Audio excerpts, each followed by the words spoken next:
le guide du ciel. Il était une fois un petit garçon qui vivait sous un vaste ciel étoilé. Il s'appelait Arda, et son plus grand rêve était de découvrir les secrets du ciel. Chaque nuit, il s'allongeait sur son lit, regardait les étoiles et faisait semblant de leur parler. Un soir, le ciel était plus lumineux que jamais. Alors qu'Arda regardait par la fenêtre, il remarqua une étoile qui brillait différemment des autres. À cet instant, une douce voix se fit entendre depuis l'étoile. « Bonjour, Arda, je suis Sirius.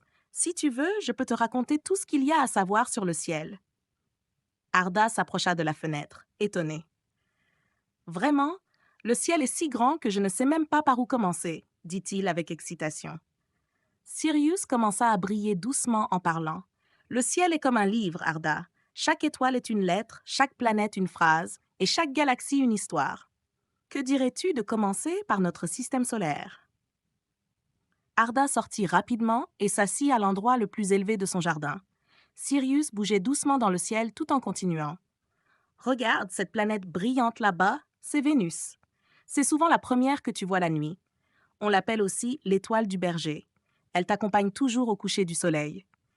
Et là-bas, cette étoile rougeâtre, c'est Mars. Un guerrier, mais aussi notre voisin. » Tandis qu'Arda observait attentivement le ciel, Sirius poursuivit son voyage parmi les étoiles. Et voici la Lune. Sa surface est couverte de cratères. Mais tu as sûrement déjà entendu les histoires des hommes qui ont marché dessus, n'est-ce pas? Pendant des heures, Sirius parla à Arda des constellations, des comètes et même de la Voie lactée. À chaque nouvelle information, Arda s'enthousiasmait davantage.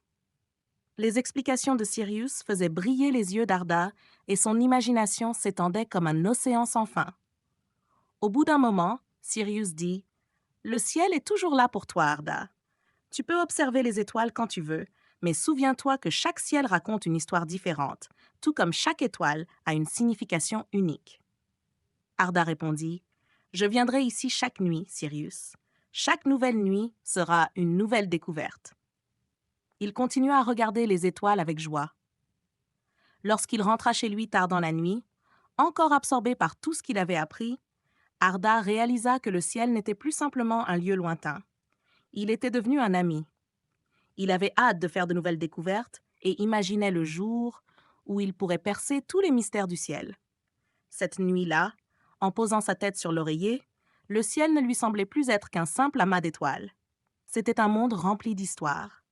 Dès lors, chaque nuit, il regardait le ciel, se souvenant de ce que Sirius lui avait appris et rêvant du jour où il aurait son propre télescope. Le ciel était devenu son guide. Merci beaucoup d'avoir regardé cette vidéo.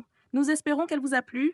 Si vous l'avez appréciée, n'oubliez pas de cliquer sur le bouton « J'aime » et de vous abonner à notre chaîne.